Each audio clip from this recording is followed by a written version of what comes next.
Good evening. Welcome to the Apologia Center Wednesday night live reaction videos. It is December the 21st, 9:04 p.m. here on the west coast of these United States of America. I hope you've had a fine day. I hope you're relaxing, sitting there. Whether you're sitting in front of your TV screen, your phone, your computer, your laptop, your tablet, whatever means you are accessing this channel through. I hope you got it set up. I hope you got a nice cup of tea, in my case, herbal, ready to go. Excited for this conversation today.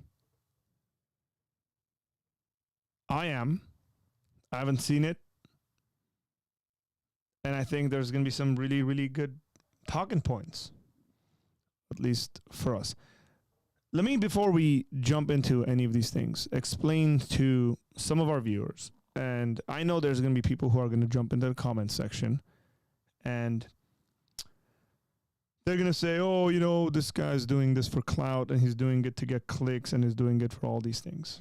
Let me explain why I do this, especially with folks like Andrew Tate. Because I have my feet on the ground. I speak to people. I'm involved in ministry on a very local, small level. I talk to people. I pay attention to them. I listen to young people. I'm interested in what they're paying attention to. I'm interested in what they're listening to. I'm very interested as to what is the influence of our culture. Who are those individuals that are influencing our culture? And I actually want to influence our culture as well. That's what I do. Because I think it is by being wise and influential in a positive sense, in a godly sense, that we will actually be able to draw our generation or generations towards God. Right? Like that's the heart behind all of this. And so Mr. Tate tends to be a people who is very influential, I think, in our culture. Plenty of younger people are listening to him and paying attention to what he's saying. As a matter of fact, if you have some involvement in what's going on, there's people that have made YouTube videos essentially saying, hey, he's become a Muslim. I'm either considering Islam because of him, or I want to become a Muslim. And if I think there's faulty grounds there as to why he's, quote unquote, become a Muslim in the first place, then I want to speak out against that in the hopes and with the prayers that other people would not follow him, because Scripture says the blind lead the blind and they both fall into a ditch. So the heart behind this is not to get clicks. It's not any of those things. For my entire adult life, I have done ministry work and I have interacted with popular culture. Again, on a local level. These aren't things that were broadcasted or anything like that, but now they are. As a matter of fact, in my 20s, almost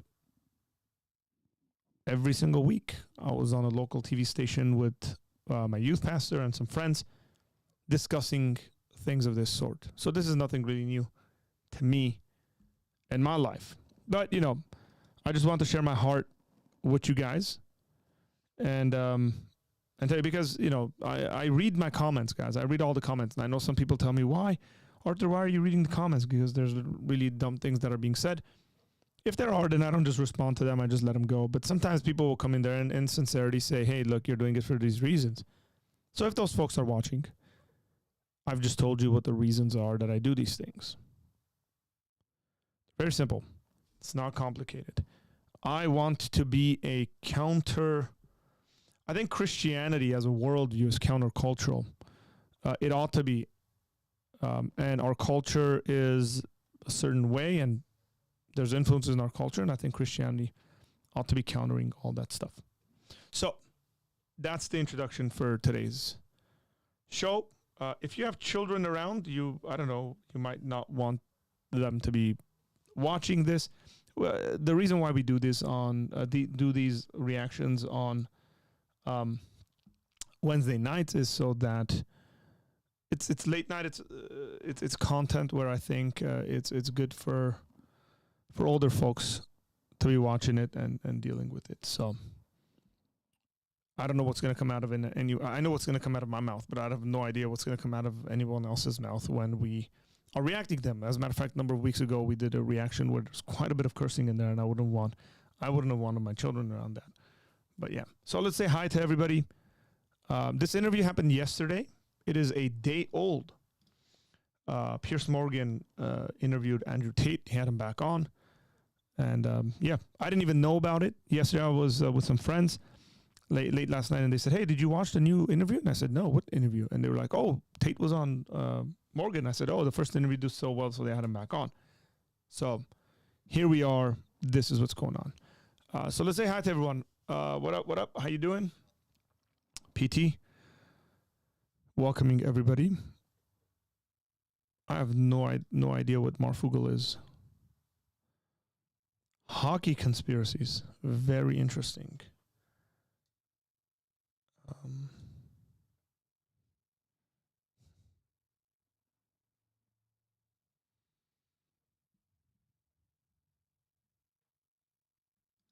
Maybe Little Arthur can be the future host. Little Arthur is that? I don't know who Little Arthur is.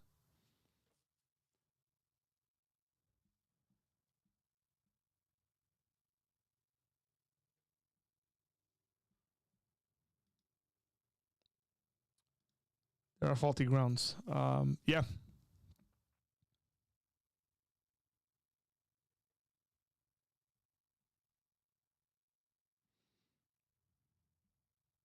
What's up, Jewel? How you doing? AJ, how you doing? Okay, so we got folks trickling in. We're good to go. If you're good to go, if you're ready to go for this, hit that.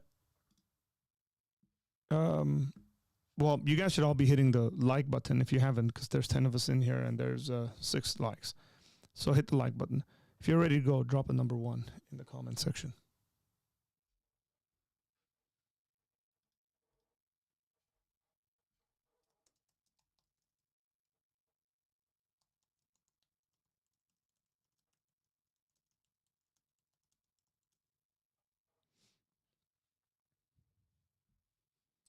Drop that 1.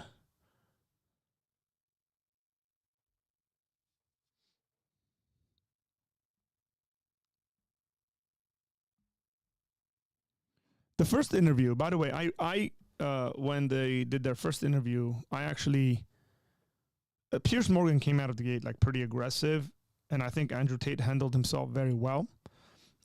And it was sort of like a debate, so I gave the win to Andrew Tate. And it seems like this is going to be an interview. It'll be a very interesting conversation, but right, like I gave points, and we were keeping track, and Tate won that first one. So we're ready to go, guys. I'm ready to go. Let's move on over to the screen. I hope everything will be fine. If not, then we will deal with it, because we're that kind of folks. We deal with stuff as they happen. Here we go. Well, good evening from London. Welcome to Piers Morgan Uncensored. Have you ever heard of Mr. Beast? What about PewDiePie? How about Keemstar, Logan Paul, Jake Paul? The answer might well be no. You haven't heard of them. But if you've got kids, you will definitely have heard of them, and they most certainly have. They're just a tiny handful of the legions of digital personalities whose videos are viewed by literally billions of young people across the world. Their endorsements are worth millions in sales. Their opinions can instantly reshape conversations in schools, universities, and across social media. They're more influence than most musicians, soap stars, sports stars, columnists, lawmakers. But unlike those power brokers of the past, the politicians and cultural stars who could set the social agenda, these people seem to exist in a parallel universe. Their views go largely unchallenged, shared only as bite-sized clips. Their digital businesses often operate beyond the scrutiny of normal journalists and even regulators. They wield massive influence over young people, and they're restricted only by the ever-changing whims of big tech companies. It makes no more sense than senators or secretaries of state simply never appearing on television. Well, my guest tonight is a perfect... So if you wanted an introduction as to why I'm doing this, it's exactly what Piers Morgan just said. It is exactly what he just said. If you've heard of them, if you got kids, you've heard of them. If you haven't heard of them, your kids have. And that has to do with the future of generation. So I react to these things so that the future generation, the younger generation, will be able to look and compare. Because I'm frankly convinced of the fact that when people make statements and it goes unchallenged, most folks, a lot of folks, let's not say most, but a lot of folks will walk away thinking that statement made by that individual is true until it's challenged. And there's a biblical proverb that speaks on this matter. Essentially, I'm paraphrasing here, but on a matter, when you hear one side of the story, it seems truthful, or it seems true till you hear the other side.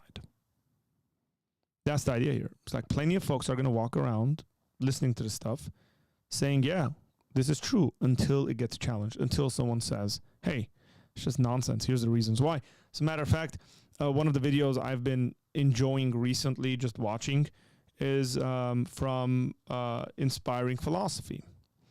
Because he will take these clips of people making all sorts of silly statements about Christmas and how Christmas is pagan, and how the Christmas tree is this, and how people worship the tree, and how people do this and that. And he breaks it down and he says, no, here's why. He gives historical data, breaks it down really well. And then you go, oh, why are people even listening to this? But if you don't listen to that kind of content, people are going to think that view is true. So that's what we do.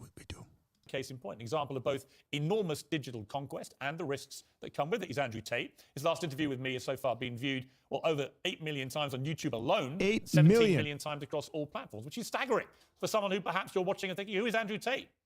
It was a robust exchange. And Andrew Tate was here because he'd effectively been kicked off the mainstream internet for supposed misogyny. His tirades against women were viewed literally billions of times. Well, the first time around, I wanted to find out if he deserved to be banned and if he'd ever actually crossed a line from shocking opinions to genuine hate speech, or if he just didn't fit the ideal model of the platforms that censored him. Let's go through some. Sure. Right? Do you think women are the property of men? No. The point I was making... Why have you said they are? Because I made a religious point. Authority implies that you have the ability to control someone. No, authority implies I have the moral right to sit and say that that's an irresponsible thing to do and I'm responsible for it. That's not what authority means. I don't want to interrupt you. I just want to point out that's not what authority means. If someone gives... a person can give... Voluntary authority is not authority. No, but that's the point. It's not. Piers. Andrew, stop. And this is the thing that's interesting, Piers. Please let me finish. You're behaving like a politician. But hang on. You can say I'm interrupting. You do. But you're answering a different question to the one I asked you. Fine. No. You're weaponizing the weaponizing, which doesn't exist. No problem. If someone comes to me and says I'm clinically depressed or I feel very, very sad, I would say the first thing you need to do is stop accepting the identity of a clinically depressed person. Stop accepting you have no control over this. Andrew, you're simply wrong.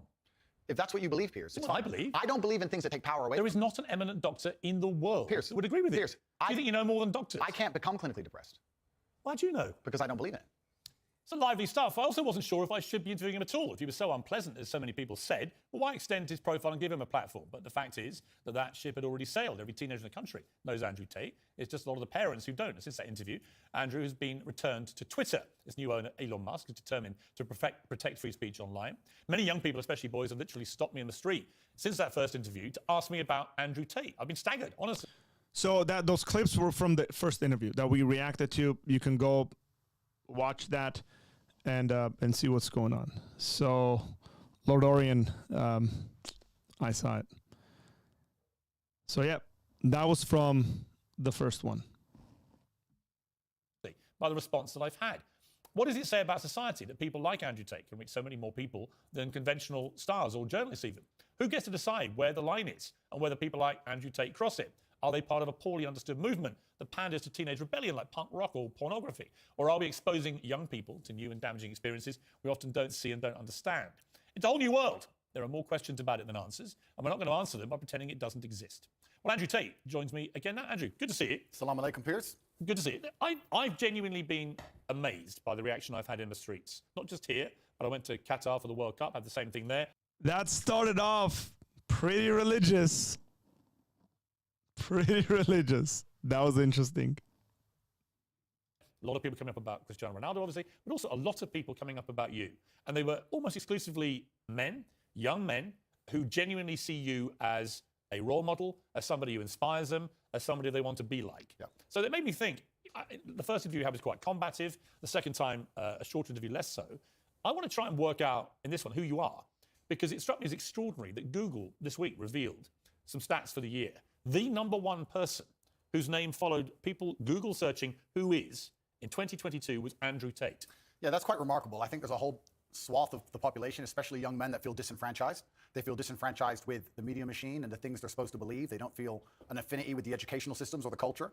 And they look at a person like me who stands up and says the things that many young men think. I haven't put a magic spell on the world. The fact that people like what I say means that they agree with me deep inside. They may be afraid to say it themselves, but I am seen as a bastion of free speech and a bastion for masculinity as a whole, because a lot of men are largely forgotten about. Do you think you're a force for good, or? So, point, right? Like, not that it's a debate, but well said, Mr. Tate. I've made a video about this, and I've commented on, if Christians want to win, if Christians want to be influential, we have to win the hearts and the minds of young men specifically. There is a reason why individuals like Jordan Peterson, there's a reason why individuals like Andrew Tate are popular, because they have an ability to speak their minds. They generally act like men, right? By that, I mean, to a certain extent, they're aggressive, right? They don't always backtrack. They don't always apologize for every single thing that they say. Look, I think if you're wrong, you should go out and apologize. I think that's correct and biblical and godly. But that's assuming you're wrong. If you're not wrong and people are offended by it, well, it's those people's problems that they're offended by that. And individuals like him, individuals like Jordan Peterson, have a way with young men, because our culture has generally, I would say, let young men down. We want to feminize young men. Look, I'll give you an example, and this is something that people who are involved in education will tell you about. The public school education system is largely for women. It's not for young men. Just think about this. Think about when your English teacher, if you're watching this in the United States, I'm assuming you're watching in the United States here. I know some of you guys aren't. But think about when I was in school, when I was in high school, and my English teacher told us, came back from summer break, September, first day of class, sitting down, you'd have a teacher come in there and be like, hey, why don't you write, right? Like how you felt about your summer break or what you did over your summer break and stuff like that. And I always had a hard time with this, and I thought I was the problem. The reality is that I was not the problem. The assignment was the problem. And then there would be all these females around me who were able to fill out pages and pages of, they did this and they did that. It's like, I hung out with my friends. I played soccer. I played basketball. That's about it. Because that's what I did all summer. I stayed out late, hanging out with my friends. The assignment was not geared towards me. And I wasn't going to sit there and explain to them how I felt doing X, Y, and Z, because that was just not the natural way that I function. But then we'd have all these friends who are girls, obviously, and they'd be passing with flying colors. And the education system, I think, is geared towards the feminine. And this has been proven a bunch of ways, right? Like, just assignments tend to be focusing on that stuff.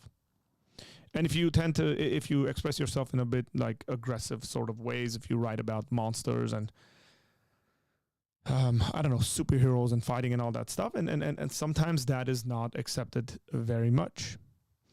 Think about this. Majority of teachers, and I have an issue with this, by the way, majority of teachers, men or women, especially in the elementary school age, Why? Why aren't there more men in that? It's not necessarily a blame, but women are going to be women, and they're going to teach like women. They're going to live and act and exist like women, and as they should. And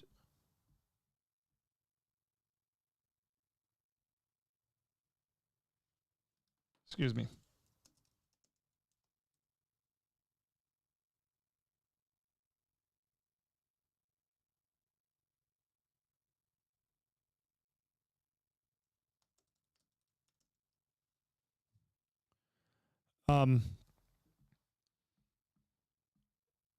As they should, right? That's what I mean. But when you just have that, then it's gonna be challenging. So there needs to be a sort of a balance there. That's right. I think he's got a right point. He's got a good point here. Well said. Are you a force in evolution where perhaps you've done and said stuff you shouldn't have done, and as you get older, perhaps as you get bigger, more followed around the world, you sense a responsibility perhaps you didn't have early on? Well, we all evolve. Every human evolves day by day. You wouldn't be human if you didn't evolve on an hour-by-hour basis. But I do not think I'm a force for good. I absolutely know I'm a force for good because I'm a force for truth. And truth is a good thing. Without truth, we're going to end up in absolute tyranny and slavery, and we're already on our way there. I feel like we're starting to combat it. My cancellation was the beginning of a change in public consciousness. Elon having Twitter is another beginning of the change in public consciousness. And anybody who stands up and speaks what they truly believe, even if it's something I don't personally agree with, I think that truth is absolutely important. And people's personal truths and people's personal opinions, even on differing sides of the same opinion, should be heard. Tell me about your life. You were born to a mixed race couple. Your father was an African-American, a chess player. And your mother, she was from this country. Correct, yeah. So my father was black chess player. He was in the Air Force. He met my mother here in England. And then I was raised initially in the United States. And then I moved to Luton, England when I was younger. So I've moved around a lot. I've lived an eclectic life in many different scenarios. We've moved around. I've done a lot of different things, lived a lot of different experiences. And what nationality are you? I mean, what do you identify as? I consider myself British now, but I will say that part of me, the patriotic Brit inside of me, is devastated by the state of the UK currently, and I want to make that very clear. The patriotic Brit in me truly loves this country, and seeing what's happening to it, especially to our major cities, is almost heartbreaking to watch in real time. In what way? It's falling apart. This is a failed society. By every metric you can possibly measure, it is absolutely and utterly failing. The cost of living crisis, the crime rates, everything is falling apart. If you compare it to a country like the United Arab Emirates, you compare it to a city like Dubai, London, which should be the greatest city on earth, is failing in absolutely every metric because our leadership is a joke. If you look at Dubai and the UAE, the leadership there is so flawless, so genuinely genius. They saw ahead and built almost a utopia. And then you look at London, you can't even walk around with a watch on. It's disgusting. You know, it's very interesting. I was in Qatar for the World Cup. Obviously, a lot of people in England taking a very censorious moral view about the World Cup being in the Middle East at all because of their laws against homosexuality, because of their treatment of migrant workers. I've got to say, not that I don't share the concerns about those things, of course I do, but I found a lot of the virtue signalling, and I think that's what it was in many cases, about the whole region actually quite distasteful. Because when I was in Qatar, I thought the World Cup was fantastically well run, incredibly good experience. But a lot of Qataris were saying to me, you know, there's this weird, quaint feeling back in your country that we all want to aspire to behave like that we all want to live in a country with massive drug problems, with massive knife crime issues, with scenes like the European Championships final where it's complete lawlessness going on, where stuff like the NHS, the system of healthcare, is basically collapsing, where the education system is dropping behind, so on and so on and so on. And it's a really interesting perspective. They were like, I know you all think that we want to have your form of democracy and your form of life, but actually we're fine, thanks. Absolutely, because it's a failed. This is the problem with modern liberalism. Like, these guys, for some reason, aren't figuring this out. It doesn't take a rocket scientist to sit there and historically say, well, why has Europe done well? Why has generally the European, whatever, endeavor done well? There could be many reasons, but one of them would be classical education. One of them would be foundations of Judeo-Christian worldview, right? Along with Greek influence and Greek thought and philosophy. But we've dropped all of that for the sake of progressivism and modern liberalism. The West has dropped that stuff. And then they go, oh, wow, how's this stuff happening? But they're also, they see the problem, but they're continuing to propagate those things because they're afraid to offend everyone. Right? So they're afraid to offend LGBTQ plus 2 whatever, and propagating this stuff, yet at the same time seeing the worldview, that progressive liberalism, just coming through every single crack of society and then going, what's going on? And then they're judging, in this case, Muslim societies, and the Muslim societies are saying, we don't want your nonsense liberalism, and good for them. They shouldn't want any of the nonsense liberalism of the West. That's utter stupidity, right? The pro-LGBTQ stuff, the pro-abortion stuff, all of it all together. Like, nobody should want that stuff. Plenty of us in the West don't want that stuff, but it's getting forced in every which direction that you can possibly think about. I was talking to my friend today. My kids were getting a haircut, and my friend we were having a discussion, and he was saying nowadays we essentially have to watch movies or shows before we allowed our kids to watch them because we don't know what's in there. We don't know what kind of influences are going to be in there and what they're going to be teaching our kids. Got to screen them. That's the reality. And hey, if the Middle East doesn't want that stuff, good for them. You know, when you get rid of the moral foundations of your culture, in this case, they would be Judeo-Christian absolutism, Judeo-Christian moral values, and then develop all sorts of arbitrary values and then start judging other cultures by it, they're going to call you out for your BS. They tried to push that LGBTQ stuff on the Qataris, and they didn't have it. They didn't back down. Good for them, in my mind. It's a good thing they didn't back down. They stood by their religious and cultural system. Now, anybody that knows me knows that I got all sorts of different issues with Islam. But they didn't get bullied. They didn't allow themselves to get bullied by the liberals of the West. I mean, how silly did that German team look?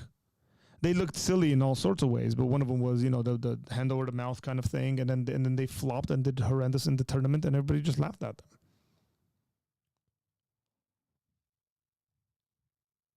Society, and it's godless. I think it's disgusting. We leave our old people to rot in old people's homes, and then we sit there and say we don't have enough money for nurses. I understand this nurse strike very well and how frustrating it can be if you walk into a hospital and the nurse is not prepared to work. But the nurses would be prepared to work at the current wage if they believed this country was spending its money prudently. When you see this country spending its money and just absolutely wasting it, pulling it out of thin air to fund proxy wars, God knows where that has nothing to do with them. Of course, as a nurse, you're going to stand up and say, well, can't I get a pay rise? This country has failed on every metric, and especially our major cities. I've just come to London now. I made it very clear to my private jet pilot. I said, fuel the jet and leave it running, because the second I finish talking to Piers, I'm leaving this cesspit. It's disgusting.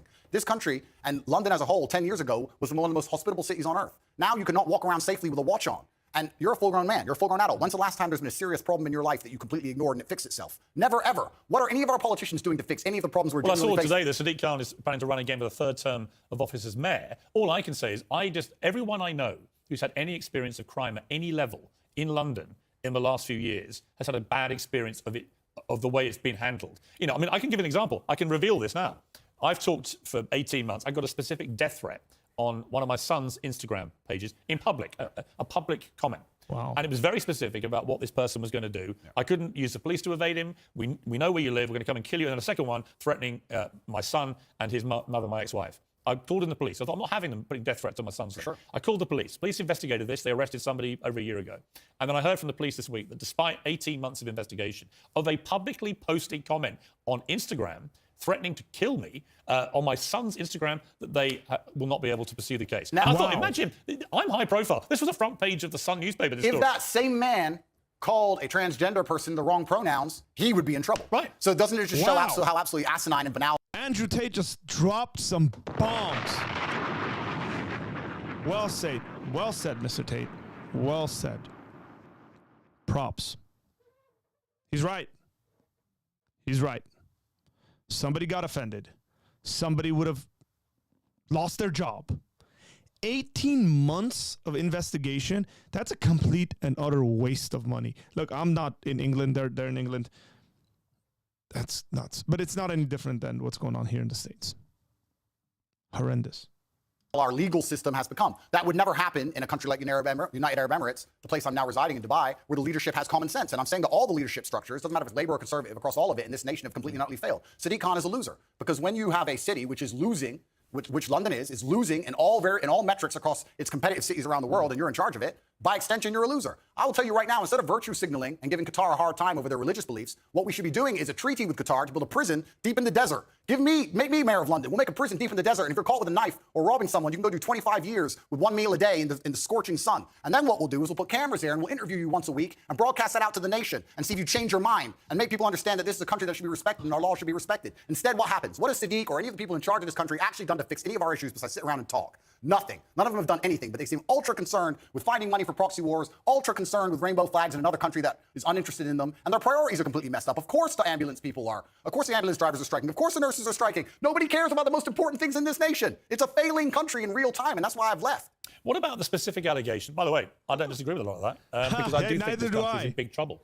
And I do think that one of the problems is people think if they do have a crime against them, nobody cares anymore. I know nobody cares. I have specific examples and people who I know personally. Absolutely and utterly nobody cares. I was in Harrods yesterday and someone tried to rob someone's watch in the middle of the store. I walk around with I have a security team of 6 full-grown men, plus me and my brother, 8 military-age males, all over 110 kilos, big men, just so I can walk around this city. It's absolutely unacceptable.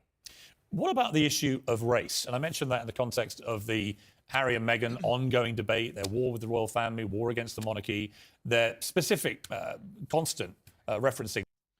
By the way, I have no interest in Harry and Meghan and all the stuff they're saying. I haven't seen any interview shows on Netflix and all that stuff. Like, I just don't. So whatever they're going to be talking about, I'm not very informed about. To the fact that they believe they were driven out of here because of racism in Britain. What do you make of that debate? That's absolute fallacy. And you're from a mixed race background yourself. Correct. I'm from a mixed race background myself, and while we're discussing the leaders of the UK, although I do think they're doing a terrible job, it's kind of hard for Meghan to say that the UK is a racist country when the leader of the UK is darker skinned than her, and the mayor of London is darker skinned than her, and I am a person who's probably darker skinned than her, and I've never experienced any kind of bigotry against myself, besides the fact I'm a straight male. I'll get bigotry for that before I'll get bigotry for my skin color. I think it's just a cop-out, and her not wanting to be perspicacious and self-reflective enough to understand that she has attacked an age-old institution, and there are people who are very patriotic about that institution, and by attacking it and bringing a degree of distaste to it, there's going to be people who don't like her, and if you're a dislikable person, you can't just instantly stand up and say it's because of my skin color. It might be because of your actions and some of the things you've said. I mean, I think there's probably no doubt she's had racism on social media because it's who hasn't, Piers? It's a you probably have. Well, as I said,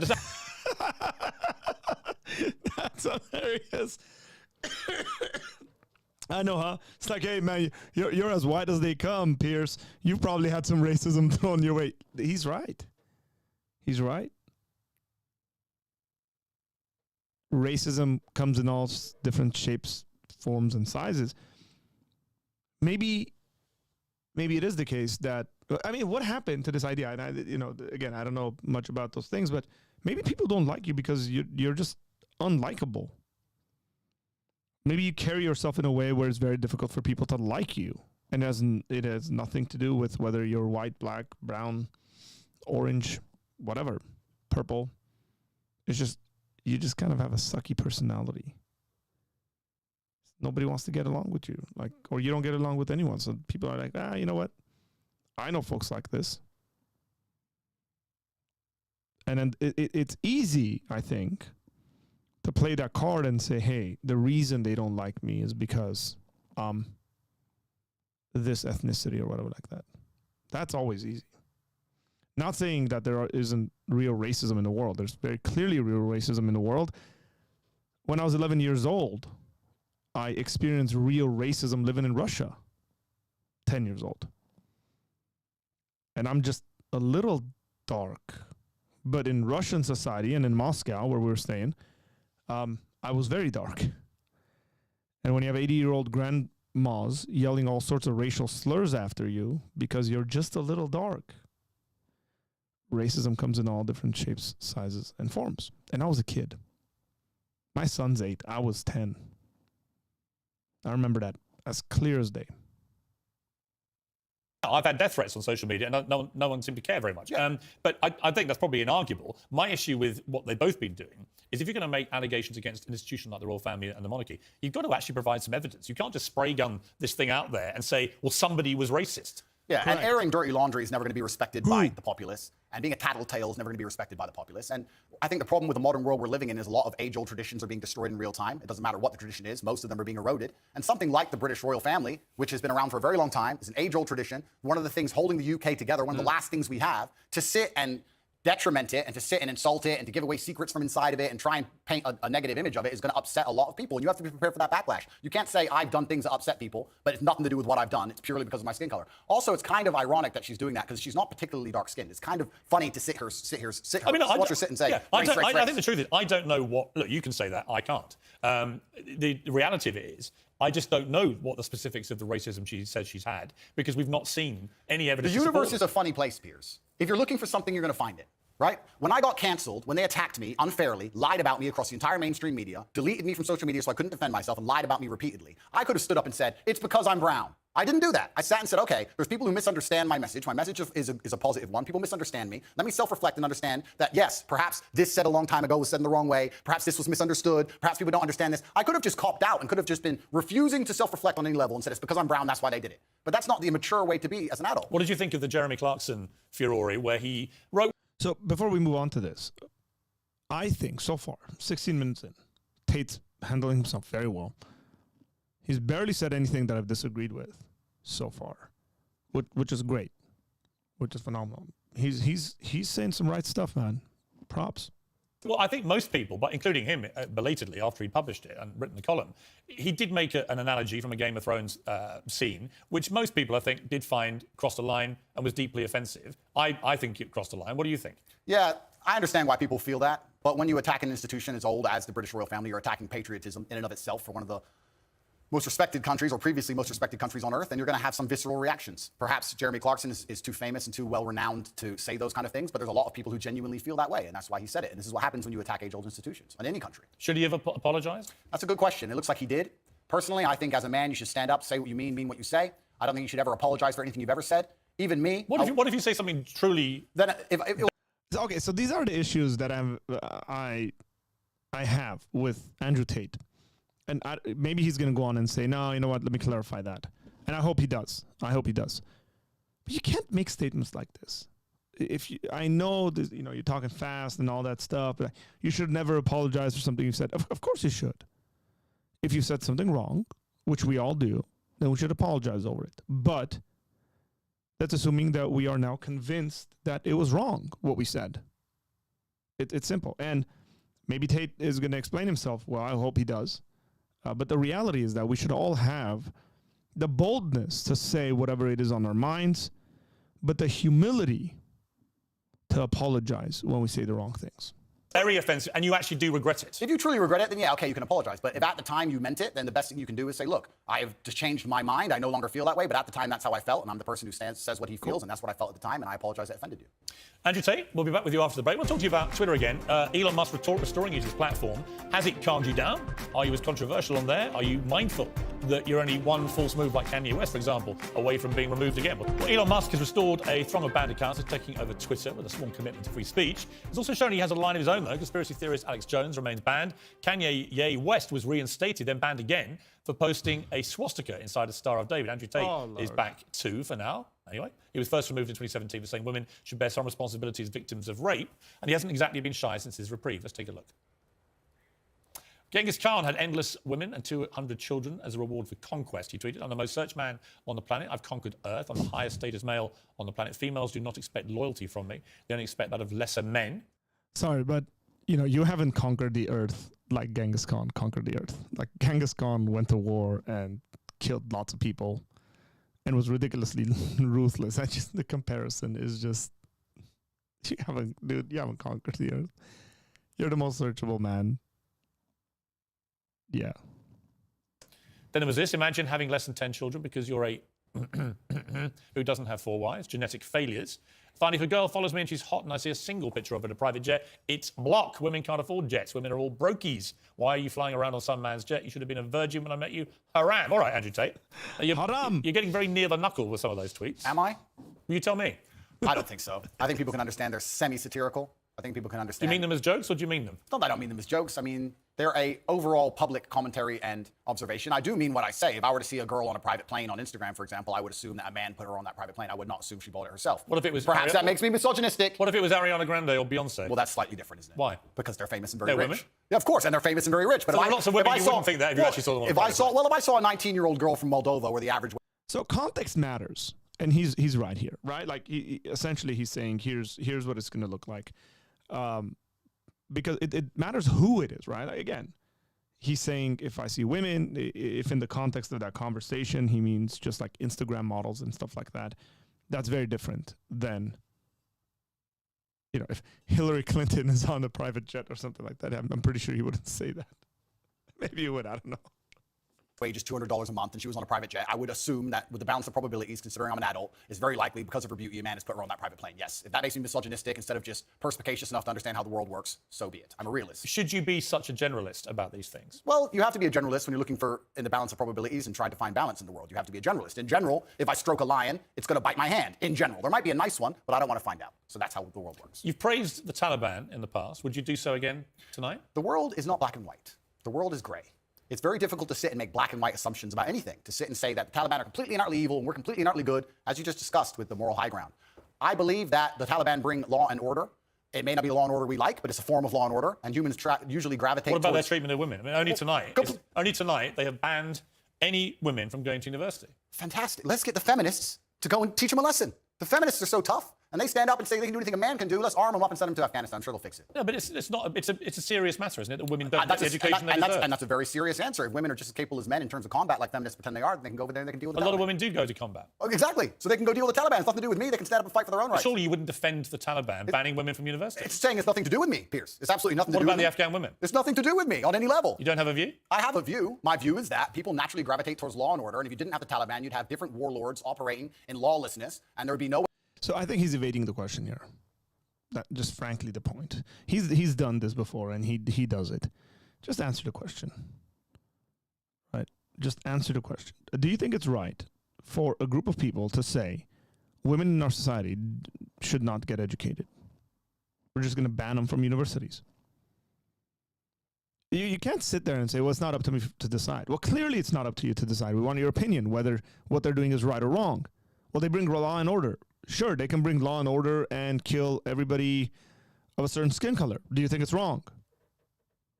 So I think it's a sidestep. I think it's running from the question. For someone who says, I say whatever's on my mind, he should come out and make those statements pretty clear.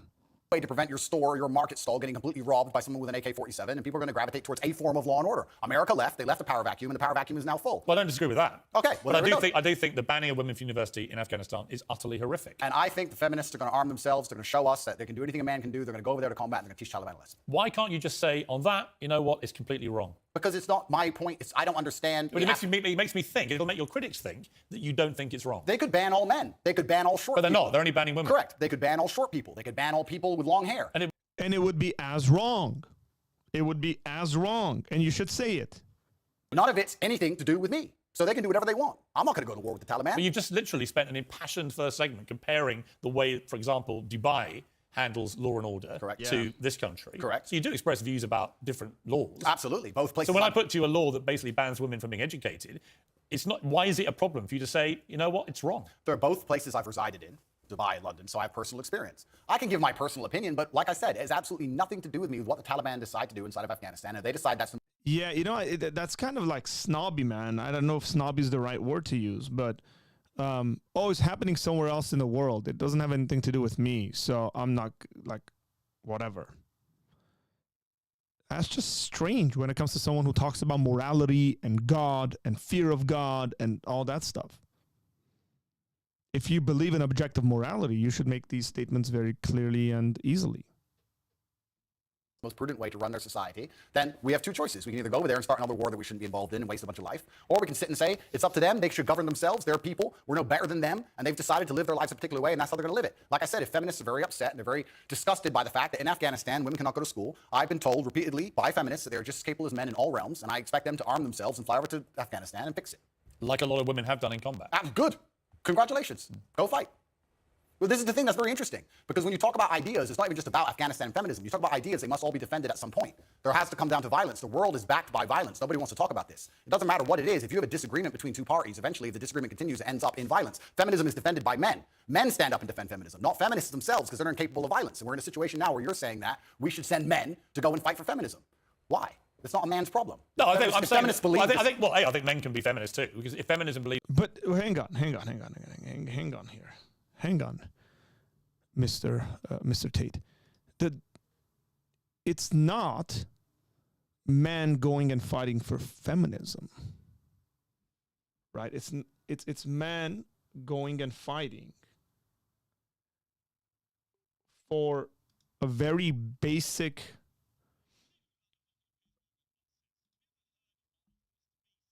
it's a very basic human right, right? They're fighting for this very basic thing of women being able to study.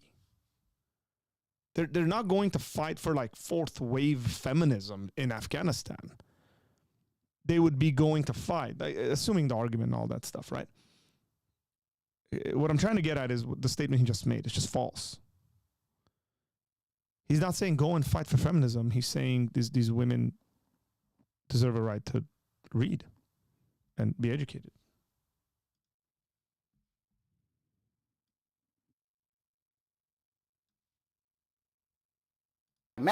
Men stand up and defend feminism, not feminists themselves, because they're incapable of violence. And we're in a situation now where you're saying that we should send men to go and fight for feminism. Why? It's not a man's problem. Feminists believe.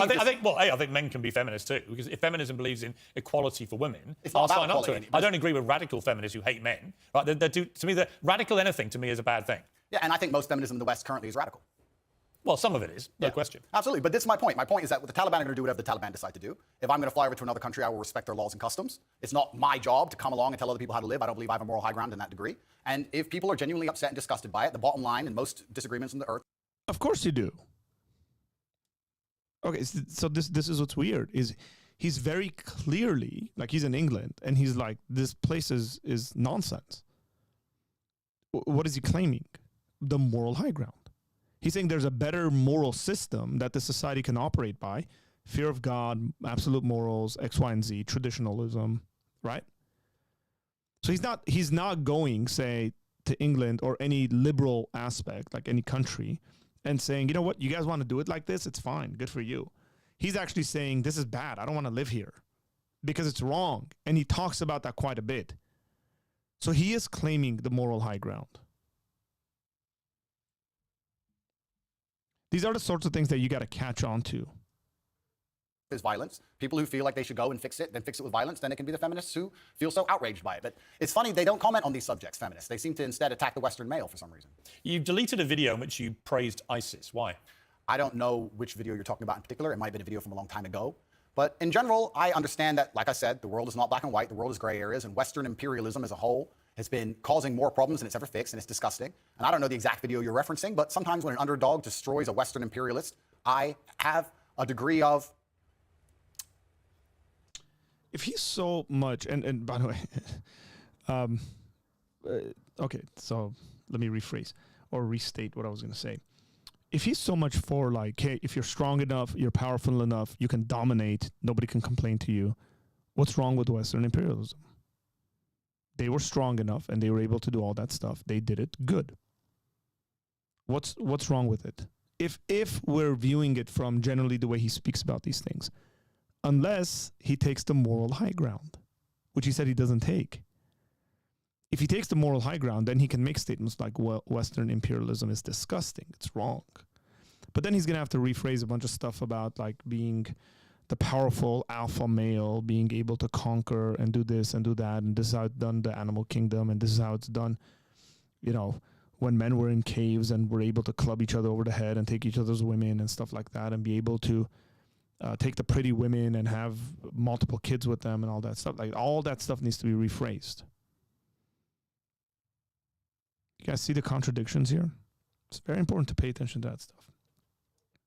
I wouldn't say satisfaction, but every satisfaction. No, but there's certainly a degree of the way ISIS. Well, I don't know the particular. Themselves. I don't know about the particular video we're talking about. ISIS were one of the most deadly terror groups in the world. Absolutely. They committed a series of appalling atrocities, killing innocent people left, right, and centre. Yeah. How could you possibly have satisfaction? Well, if it's the video I'm recollecting, if it's the video we're talking about, it's about the fact that I believe ISIS was funded by the West and created by the West in the first place, and it wasn't a degree of satisfaction like I'm happy ISIS exists. It was a commentary on the world. Well, here's what you said: ISIS are the real Muslims because ISIS do exactly what the book says: kill everyone who's not a Muslim and chop people's heads off and set them on fire and be raging lunatics. But all the other Muslims go, they're not real Muslims because I read the book, and ignore those parts. Well, then you're not an effing Muslim because you're ignoring the effing book. That's an interesting point you've just raised because I am now Islamic. This is hilarious. The fact that he referred to the Quran with that word. So he's a Muslim now. He said I'm Islamic. He should just say I'm a Muslim now, but okay. And it's funny because I used to be an atheist, and when you're an atheist, you believe that religion causes more problems than it fixes, and then you come to a realization and you start to learn the truth of yourself and the truth of God, and you realize that religion is actually the cure for most of the problems in the world, and godlessness is the problem in the world. So that is something I will apologize for, admit I was wrong about, because I was atheistic, and now as a Muslim I understand that's absolutely not the case. If that's the particular video you're talking about, then there's Well, that's really interesting. So you regret saying that? Yeah, because you learn and you grow and you evolve, as I said. At the time, I believed it because I didn't believe in God at the time. It was a very long time ago. It's actually kind of a testament to you, Piers. You managed to find the oldest possible videos of me that have ever. But that's not what he said. He said, if you're a Muslim who's not doing what ISIS is doing, then you're not following the book, because the book says do that stuff. This conversation kind of, he took it in a different direction and is able to say, hey, I've changed and evolved. I was an atheist and now I'm a Muslim. And I'm wrong about my atheism. But he's not saying whether he's wrong about his view of how violent Islam is.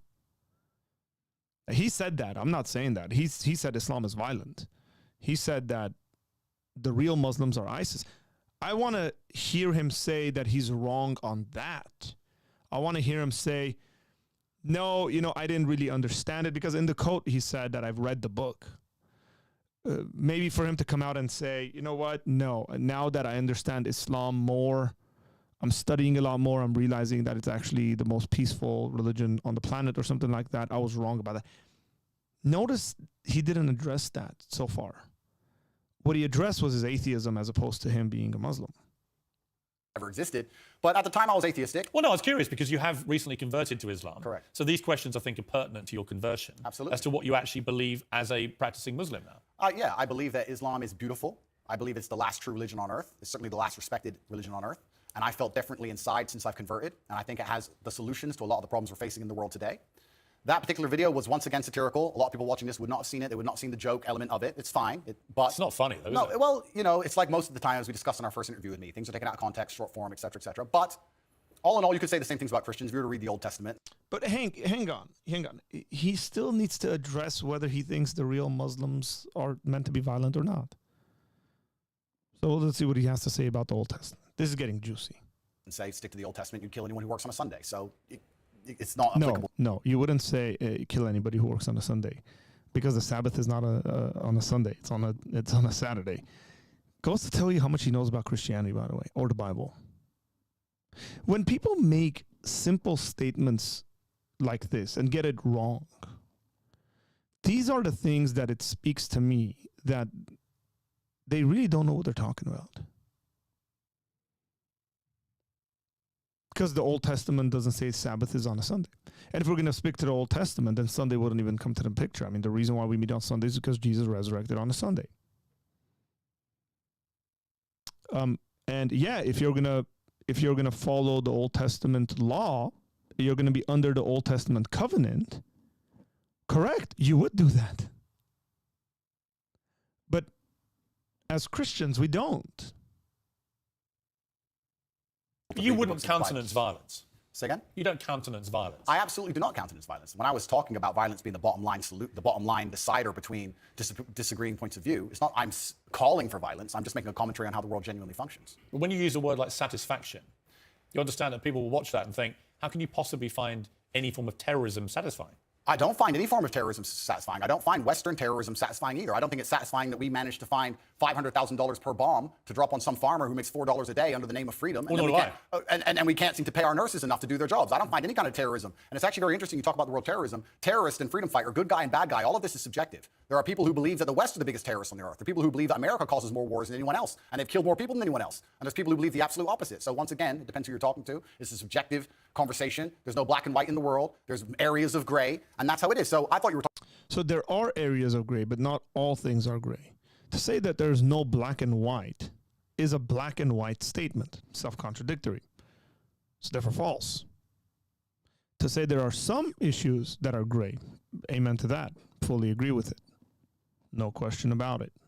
Talking about another video where I was saying that ISIS are standing up and fighting for what they believe in. I'm not saying what they believe in is right, but that's what they were fighting for at the time. And it was a completely different video than the one you were actually referencing. But you would condemn them now? I don't condemn anybody doing anything bad to anybody. That's not true, because he condemns liberals and feminists, right? Like he says they're wrong.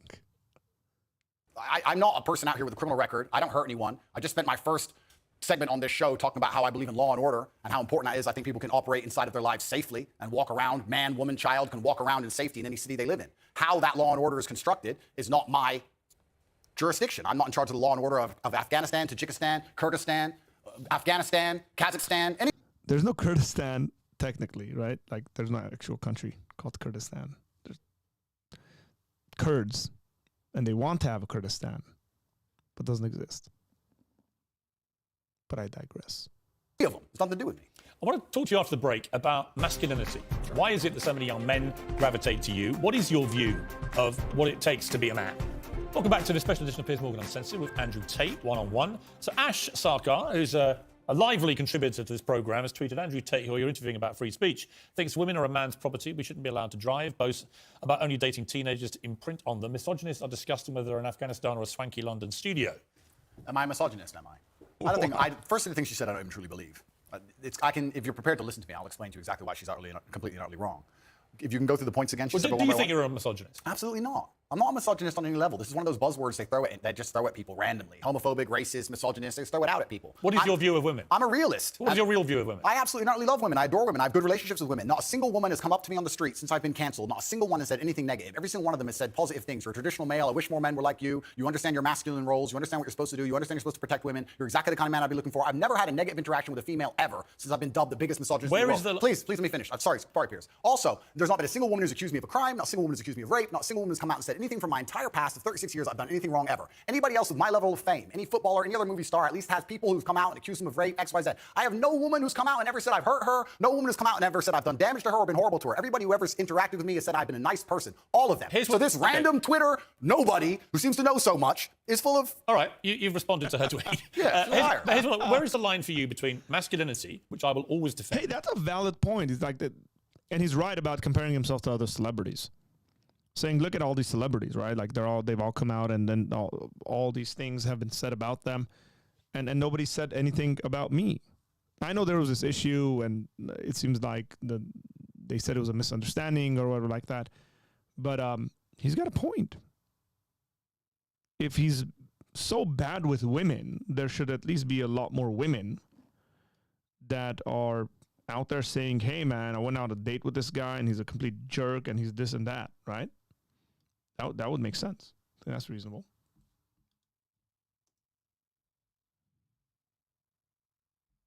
Which I agree with. I think a lot of women like men to be masculine.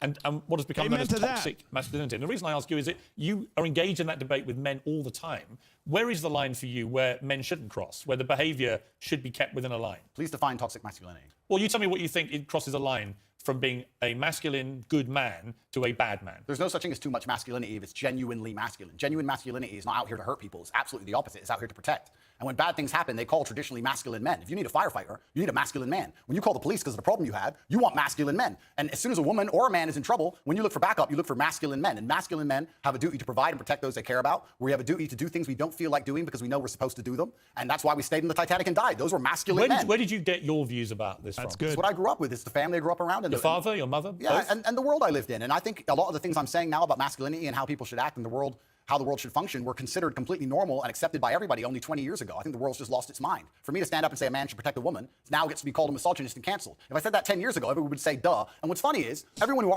This is true. This is very true. Argues against me and says men shouldn't protect women, especially all the feminists, if they were with their boyfriend and a man broke into their house, guess who they'd expect to go downstairs? Who do you think? Think they go themselves? Are they going to Afghanistan? No, we send men to do these things. So well, we send women in the armed forces too. You have to generalize when you make points. There are many courageous people. Exceptions do not disprove the rule. No, but you've got to concede there are many courageous women serving in the armed forces. Absolutely and utterly, completely correct. But by and large, traditionally, soldiers are men. Exceptions do not disprove the rule. Well, it's not an exception. It's a fact that there are a lot of women now in the armed forces. Correct. But if you were to take the average soldier, they are a male. If you're allowed to say who's a male and who isn't nowadays, I'm assuming their gender, I apologize. If you were to take the average soldier, they're a male, which means that exceptions are the female soldiers, because there's a lower percent of them, a lower probability. He said if you're allowed to say who's a male, who's not. Man. He's right. Don't assume my gender. Exceptions do not disprove the rules. Men do the fighting. Right now in Ukraine, men cannot leave. Women are allowed to leave because men have to fight in the front line and women are allowed to go to Dubai. That is how it is. What do you say to young men who come to you for advice, who feel lost, who don't really know where they fit into society? I say that life as a man is exceptionally difficult, I say the most beautiful and the most terrifying thing about being a man is you're born without value. Society doesn't care about you. You're only going to be cared about based on how useful you are. You have the chance to build yourself up and become a superhero if you're prepared to do the hard work and be indefatigable enough to never quit. But if you're going to stand around and wait for a handout, nobody's going to ever respect you. And I think that a lot of people have forgotten about how difficult and how competitive it is as a man. We're always in constant competition with each other. And it's your duty as a man to stand up and say, I want to be as important and strong and good-hearted and God-fearing as possible. And I need to work hard to achieve those things. Dame Sheila Hancock says we become... He spoke really fast there, and I got to fast forward it too. So I would just disagree with that you're born without value. If by that he means society doesn't care about you, like you're not going to be babied and stuff like that. Maybe he's right. I mean, as you grow up, you're going to realize that real quickly. But at least if you're born in a decent family, they will care about you. You get the sort of nurture and you get the proper nurturing, you get the proper education, influence, all that should be good and properly, arrange itself. But you have value. Every human has value because they're made in the image of God. I got a question here. Arthur. What are you drinking? Khacho says that. I am drinking tea that I brought with me from Armenia. This is the mint tea from Armenia. And sad to say, this is my, it's not my last bag. I have one more left. And I'm out.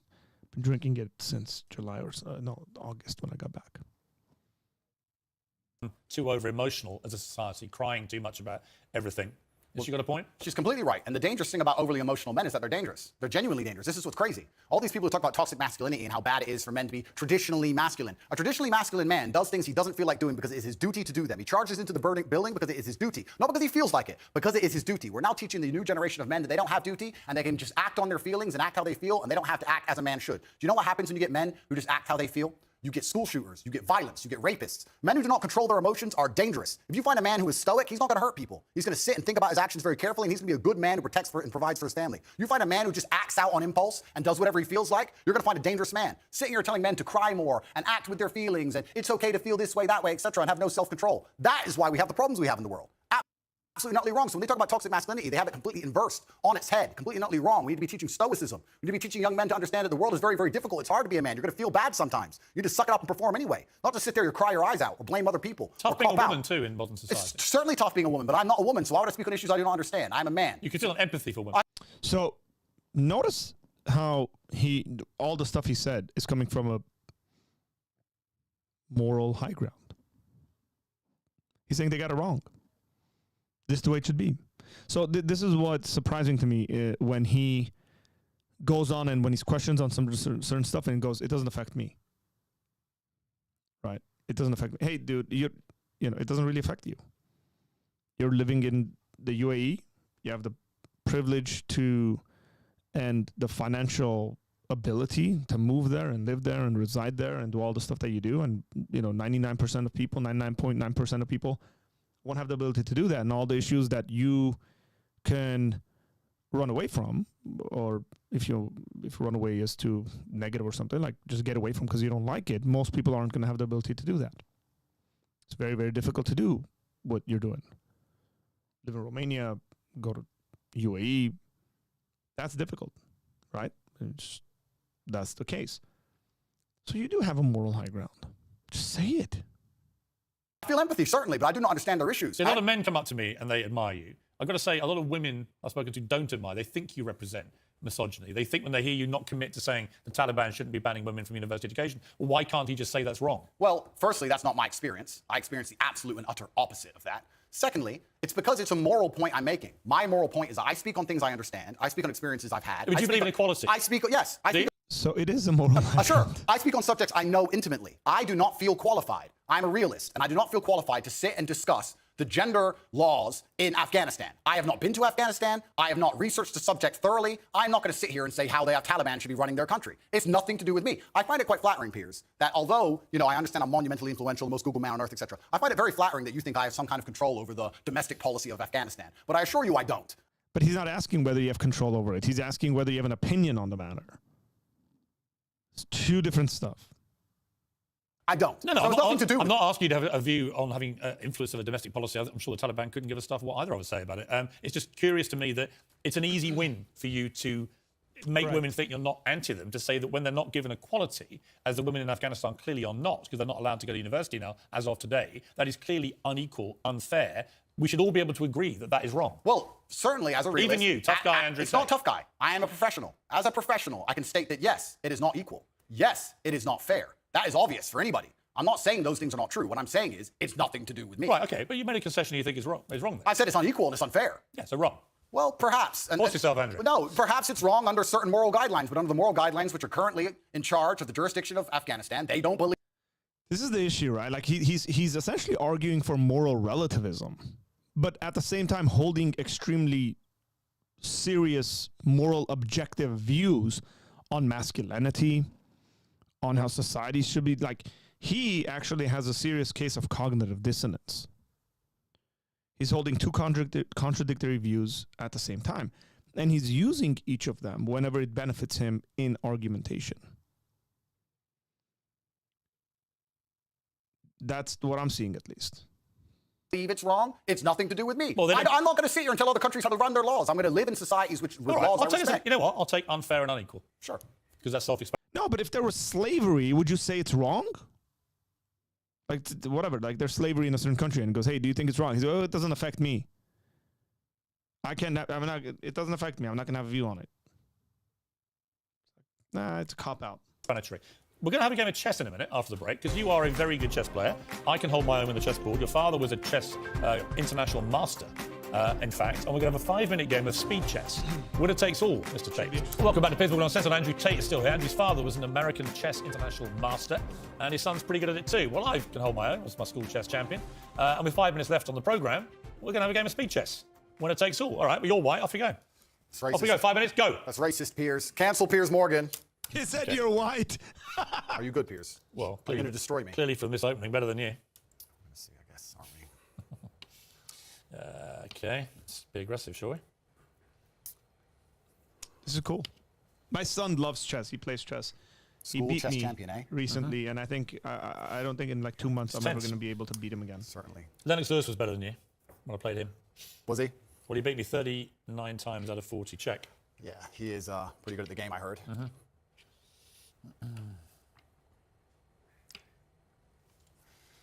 Time to get aggressive with you, Mr. Tate. Show you a bit of toxic chess masculinity. Well, the world's been pretty aggressive with me lately, Piers, so I'm used to it. It's fine. Okay. Oops, apologize. How long we got? Why do you think the Queen... 3:45. Why do you think the Queen gets to jump across the board and the King doesn't? Because it's sexist. Game of chess is sexist, but perhaps it reflects life, Piers. Haven't you ever thought that when you look at a yacht in Dubai... You're running out of time. Stop stalling. I know what you're fine, doing. I'll just take a Oh, God! I'll just take her Queen. Damn it. I was trying to give you a little speech there. You didn't want to listen to it. No, I was I trying to didn't. tell you when you see a yacht in Dubai, the girl just gets an Instagram invite, gets to jump right on board. She gets to listen. run across the board and do whatever she wants, but the man has to get there a square at a time. The man had to buy that yacht. That's the difference between being a man and being a woman. That's why the Queen gets You to know do how what? she does. A chivalrous man just always lets ladies go first. Life and chess That's reflect. why I let you go first. Life and chess reflect, Piers. I made a catastrophic error, but I'm bouncing back. Let's see. Lost this queen, man. That was serious stuff. I always accidentally take someone's chick. 3 minutes. I don't even mean to. It's He just like, did not. oops. He said, I always accidentally take someone's chick. That's a low blow. You need to stop knocking my pieces over like some. Doug. Yeah, exactly. He's not getting in my head. They're talking to me saying you're getting in my head. How do you think chess reflects life? I think that it's all about strategy. Correct. That if you're good at chess, you can be good at pretty much anything because it's about thinking ahead, it's about planning, it's about relentless practice. And you know what else is beautiful about chess? If you lose, somewhere you made a mistake. There is no luck. Absolutely right. In chess, even if it's the smallest mistake, somewhere it was your fault. It teaches absolute self-accountability, which Yeah. is something that we That's a need good a lot more point. of in That's the a world good today. point. That is I'm true. going to use That's that what line chess with is my so son. You can take my knight if you want. Okay. You don't want it? Why do you want my knight? Because I'm playing a long game. Oh, okay. I thought you'd want it. I'm going to leave it there in case you take it anyway. Okay. I'm going to go. Because I know what you want me to do. I'm not going to do it. Actually, I will That's do a small and flimsy chessboard. Check. That's it. Check. That's game. Check. How long? I need to buy some time here. This game. I need to buy some time. Done. This is really playing well on radio, by the way. I'll have that. Thank Damn it! You're done. I'm screwed. I'm screwed. Well done. Don't say that. How long have I Piers. got? 1 You minute need to 12. Believe in yourself. Oh, I never ever give up. Believe in yourself, I Piers. do believe in myself, thank you. Not when you're Self-belief is losing in important. chess. I do believe in myself, Believing in but it's not yourself gone doesn't well. matter. You're quite good at chess, I'll give you that. Yeah, well, in the chessboard of life, I've done pretty good. I've done okay. Check. The question is, can you beat me in time? You've only got 50 seconds. Check. Well, that's interesting. Yeah, I don't think you can. Let's see. Uh, Mate in 2, Piers. Ooh. Yeah, you can have that. Doesn't matter. It's mate in 2. Check. Mate. Good. Yeah, well game, sir. done. well played. Thank you. Well done. 25 seconds away from safety. Okay, well, as you yeah. say, I'll give you something. You're good at chess. Thank you. You have to be, you just beat me. I know you're a internationally renowned What has player. chess taught you about life, quickly? I can teach you a lot of things. Like I said about the queen being able to run around the board, the king having to move a square at a time, about the fact you need to think ahead, absolutely everything is your fault. But there is a saying, which is actually one of my favorite sayings in the world. It said, a well-played game of chess is the sign of a gentleman, but an expertly played game of chess is the sign of a wasted life. And it's kind of sad. I played Lennox Lewis on Celebrity Apprentice 39 times out of 40 in America years ago. And he beat me 39 times out of 40 of me. And I was amazed. He was taught by his mum. But he was all about the way he fought, the way he boxed, was all down to the way he played chess. Yeah, chess. It was all about looking ahead, getting ahead of your opponent, planning punches, all that kind of thing. Chess absolutely reflects life. And even I say this now in my business meetings with my team. A lot of the problem in the world today, especially with teams and businesses, et cetera, everyone wants to be the king. But if you want to have a team, if you want to have a side that wins, if you want to win a game of chess, everybody has to know their role and do their role effectively. There can be a king and a rook and a pawn and a bishop and a knight, and everyone does everything correctly. And when that happens, you have a very formidable board and you're hard to beat. And chess reflects life absolutely. It's something I do every single day. What kind of man was your father? He was the greatest man on the face of the planet. But luckily he had me. And now in the natural order of the universe, he is gone and I'm here and I carry his name. And it is my duty to bring honor to him. And this is one of the greatest things about achievement, because achievement honors your ancestors. People talk about my father because of how successful I am. And people will talk about me into eternity, even after my death, because of how successful my son will be. This is the great thing about achievement. It's an honor to your ancestors. What would he have made of your success, your father? He would be extremely underwhelmed by it because he always expected it of me. I am Emory Andrew Tate III. I can do whatever I put my mind to. And he would be like, well, of course, you decided you wanted to become the most famous man on the planet. It took you a few months, of course. Does your mother ever do what my mother does? Occasionally go, I think you went too far there? My mother has absolute trust in my abilities and capabilities. She says, be careful, do your best, but you are the most capable and competent man on the planet. And That wasn't the question. That's what she says. She says, be careful. Does she ever say you shouldn't have said that? Nah, she knows better than that. Really? No, never. She says, just be careful. You know what you're doing. It's kind of hard to argue against me. This is what my haters seem to struggle with. It's hard to argue against a person who is monumentally successful in every single human metric that can possibly be measured. This is why young men respect me so much. But you ever tell your mother what to do? They want to be my life. You ever tell her what to do? I don't need to. She's a full-grown woman. Would you ever tell her what to do? I would give her my advice if she asked for it. You say I'd you give her my can't leave opinion. the home, you can't drive, all those things you joke about? I'd give her my opinion. I would say perhaps you should move house now, or perhaps that's not safe, or yeah, I would absolutely, because I'm responsible for her safety. And when you're responsible for somebody's safety, you have an opinion and you need to have a firm opinion on that subject. So completely. For any woman I'm responsible for her safety, I will sit and say, that's an unsafe thing to do. How much are you worth? I'm a billionaire by now. Dollars or pounds? About dollars. We're not in pounds yet, but we'll get there. So what to do? Yeah, we have a little bit of work to do, but it's Finally, I certainly- know you don't know anything about football, Kerry than less, but greatest of all time, Ronaldo or Messi? They're both two very hardworking men. I have absolute respect for anybody on earth who dedicates themselves to this. Well said. Andrew Tate, thank you very much indeed. That's it for tonight. Keep it uncensored like it was tonight. Well said. Good point. Especially on the last one with Ronaldo and Messi. Very hardworking man. Both of them. Props.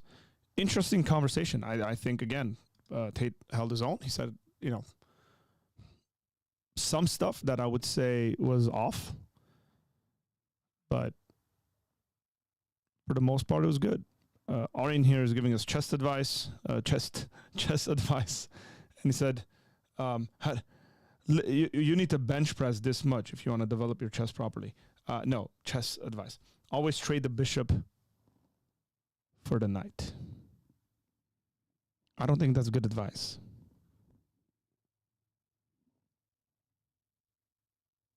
The bishop is worth more than the knight. More Jesse Lee Peterson or someone entertaining, please. Hey, you guys send me videos, I'll respond to them, Narek. I think the knight's the best piece in chess. It doesn't matter what you think. It matters zero what you think. The best piece, the most protected piece, is the king. The best piece is the queen. Are they worth the same? I thought it was 3 and 2. Okay. I like the bishop more than the knight. But you know what would be utterly unique is if you had a knight who was also a bishop.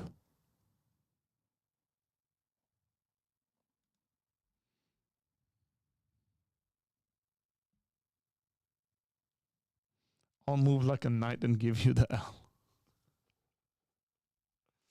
We got rappers in the house. Got friends in the house as well. Quite a bit of them. It seems like they're hanging out together and watching this. Let's go. Let's read some comments and stuff like that. David Paulson. A respected teacher exposes the pagan roots of Christmas. It's not a myth. It's absolutely a myth. It's complete nonsense. So I really don't care what David Paulson says. It's just nonsense. The pulpit has pagan roots, yet they're used in most churches. Traditional Western church services order the pagan. Guys, it's you guys should do the research on this stuff.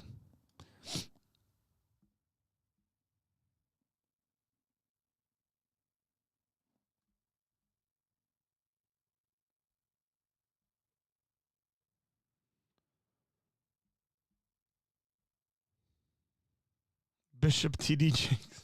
Not that sort of a bishop. I never played chess before, so all this is flying over my head. So I've played chess. I'm not really good at it. I can't even say I can hold my own. Like if I play a half decent player, then, I'll get rocked.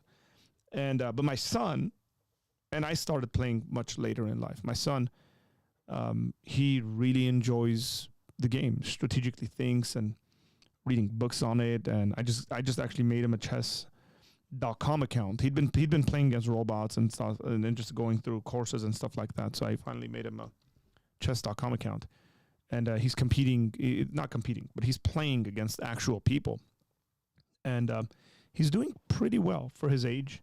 Well, that's just really strange to say in the chess world because you get grandmasters who are his age.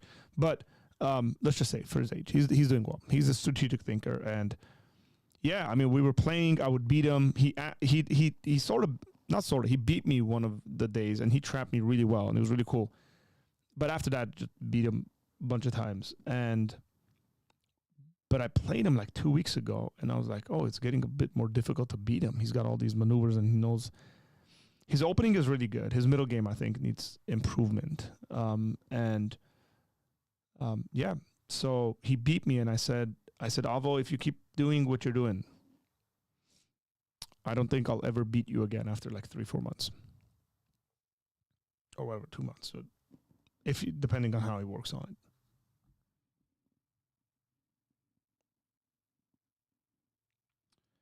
"76 verses on universal reconciliation if you're interested in looking at some."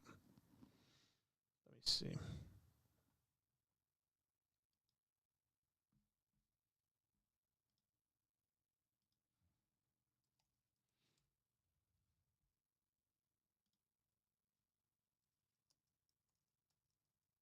What do you guys watch, man?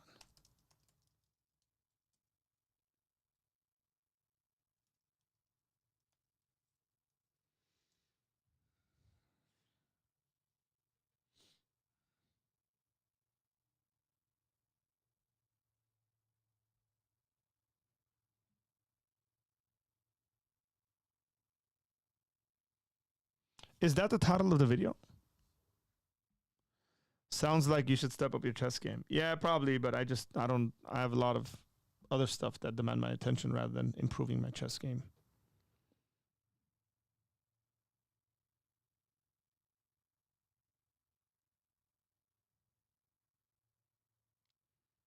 So I'm not seeing that exact video. If you want to send it to me, go for it, and I'll look at it and see if I want to respond to it.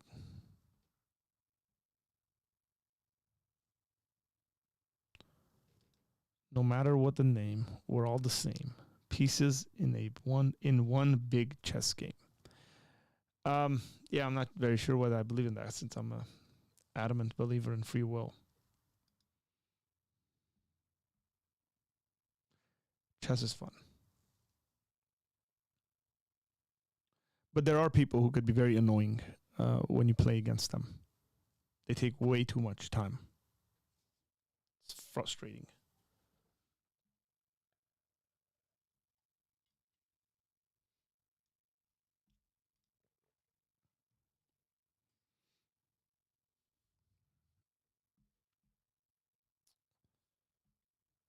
Hour and 22 minutes, 45-minute video, not bad.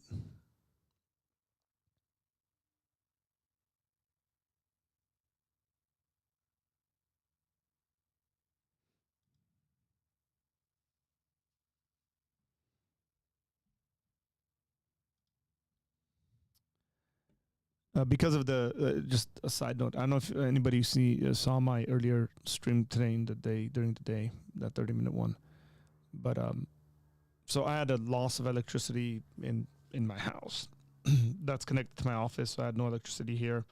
It went out. It was kind of going haywire and stuff like that. Came into my office today after we plugged it, everything reconnected. Still needs to be fixed, but came into my office today and turned everything on. Turned on my heater, worked for like 2 minutes and just went, like it had a funky smell. It had a burnt smell coming out of it and then just stopped. So I was like, okay, the electricity outage really took out my heater. And then I turned on my speakers are gone. And I'm sitting there and I'm like, oh man, please let my monitors and my camera and all the other equipment I have, my computer, please let them not have died.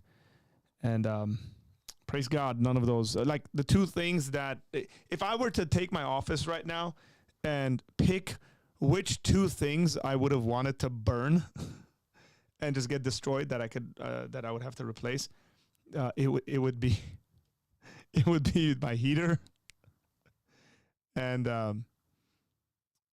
my speakers. They weren't that expensive and they could be, replaced easily. But yeah. Everything else would have been a headache. Every single other equipment in here would have been a headache to replace. But that's what I walked into today. If you still have time to react, I sent you a video on Patreon. I should say, with AJ being a Patreon supporter, thank you, AJ, for being a patron. If you are interested, become, what's going on? We'll do that again. If you're interested, become a patron.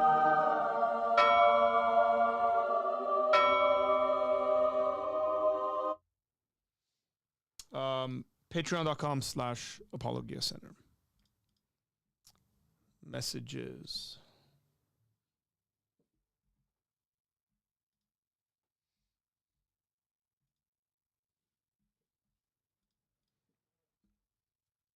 AJ.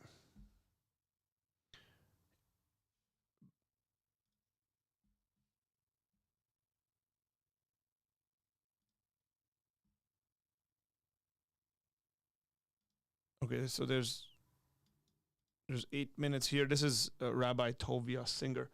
Okay, yeah, I can react to this, but we'll see how it goes. Uh-oh. Oh man, seriously?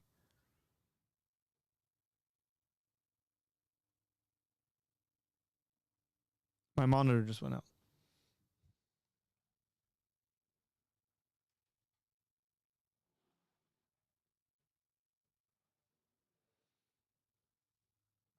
Stuff might just go crazy haywire right now.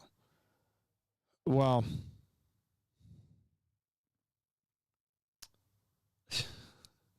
This is phenomenal. I guess I can't respond to that video.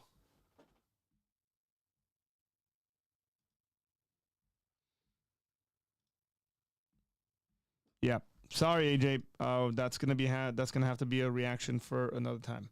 Let me answer a couple of questions and then I'm gonna go. Checkers is not greater than chess. Don't say stuff like that. Don't bring shame. Don't bring shame by statements of that sort. Let's talk about, is it okay? What? Okay. So, is it okay for Christians to own firearms? Yeah, there's no issues with Christians owning firearms. I own firearms. I would always say it. So there's a couple of different with the firearms community. Let's just have a real talk here, okay? With folks who own guns, there are at least two sorts of folks. One of them is, I would say, responsible. One of them gets it for self-defense, sees the importance of it. They're not really aggressive, sort of like annoying, like meathead type. The other folks that I've seen are just like these meathead types who just think like, I'm a macho man, I'm gonna have all the guns in the world, and they're like looking for a reason to be aggressive. That I don't like. So I think if you're asking me, is it okay for a Christian to own a firearm? I would say, yeah, I think it's okay for Christians to own firearms.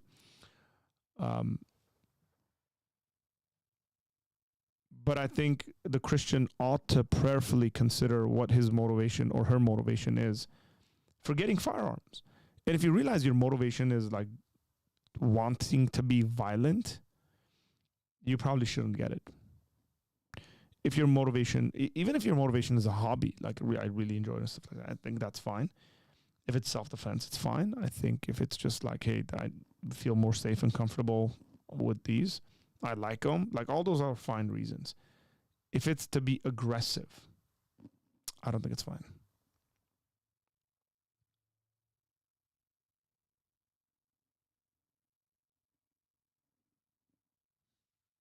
So let me respond to some of these. Ricky says, no, it's not. Christian faith cannot be in the gun.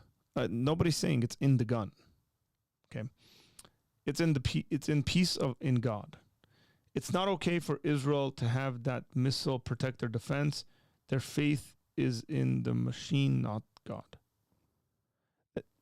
That's like saying don't take medication because your faith should be in God.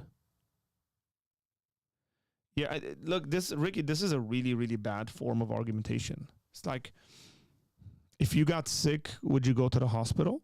Oh, your faith should be in God. Just sit there and let's see if God's going to heal you.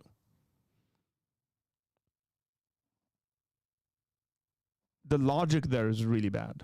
So, Ricky, that's an L for you on that logic. Don't use that sort of logic, please. Basically, in the video, he said that Paul watered down, changed the message of Jesus to Gentiles so that they would accept it, as they don't have to keep all the laws of the Torah, similar to many Muslim objections. So the problem with that dude, that makes that, if this is his argument, he doesn't understand the new covenant. That this is not a thing that gets watered down so that they don't have to keep the law. It's that the law is unnecessary. Like, there's a theological reason as to why Paul is doing what he's doing. And to say anything else, you don't have to agree with him, by the way. You don't have to believe him. But to say anything else shows that you're very unfair with the data that is present before you. What would cause a guy to go from being utterly devoted to the law, and I would want to guess probably 1,000 times more devoted to the law and kept the law in 1,000 times better ways than that gentleman in that video? How do I know that? Well, that gentleman's never offered sacrifices at the temple. Paul would have. Paul pursued and killed Christians. People respected him. They laid their coats in front of him as a young man, as a sign of respect, as he was persecuting Christians. That guy's not. He's making YouTube videos or giving talks, which is fine. I do that. But if we want to talk about like commitment to the law, I would say Paul was 1,000 times more committed to the law. To say that Paul watered down the law so that Gentiles believe it, it's like, yeah, you don't seem to be very, generous and fair in your analysis here. There could be all sorts of other stuff you might want to say, but that's not a good one.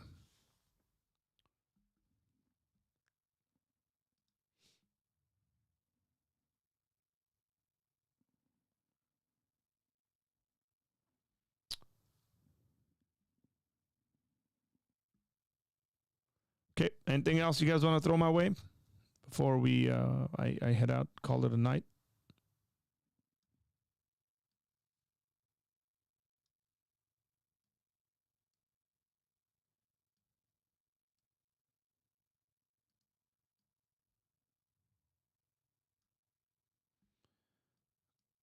Can I suggest something? Ricky, let me suggest something specifically for you. Brother, you need to read a logic book. I recommend Socratic Logic by Peter Kreeft. I'm not, by the way, I'm not saying that to be offensive. I'm not saying that to be a jerk. I say I recommend books. I recommend books, and specifically that book, to folks at our church. I speak with them, and I realize when their arguments aren't going in ways that there's things in the arguments that are weak points that they should focus. I would just say, hey, go and read this book. It'll be very helpful. It'll develop you properly for you to make arguments that are well-rounded. Okay. My friend Khachik says, please denounce Liverpool. I will not. And as a reminder, Liverpool plays Man City tomorrow. Tomorrow afternoon is Liverpool Man City. Let's see what time.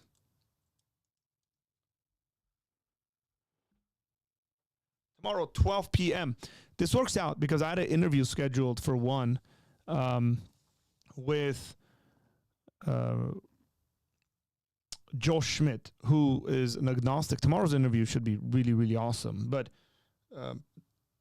Joe had a couple of things, and he said, "Can we do it at 1:30?"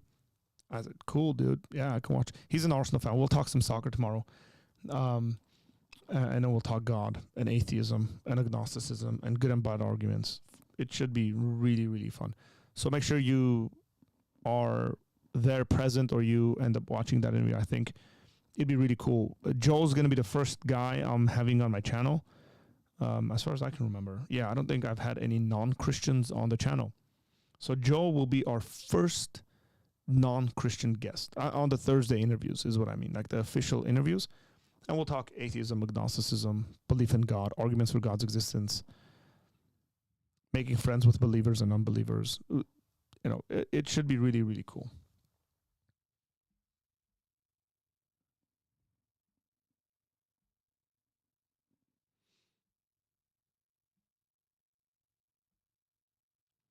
It means the word is in the image of God. No idea what that means. Yeah, so really cool interview, and we'll go from there. I don't think I will have. If I have a Friday stream, there's some school activities for my kids I got to be at. If I have a Friday stream, it will be not. I don't think it'll be at the time that I usually have it at. So we'll see. Maybe depends when I get home or when I leave and all that stuff. With all that said, guys, it's almost 11 p.m. Thanks for hanging out. Thanks for taking the time and being here with us tonight. If you are watching the replay, if you're watching the replay and you have gotten to this point,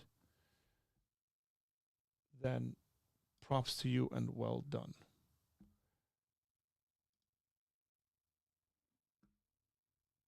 I have lost a button to end my stream. This is hilarious. Oh, found it. When my screen went haywire, it was lost. It went to a different screen. Well,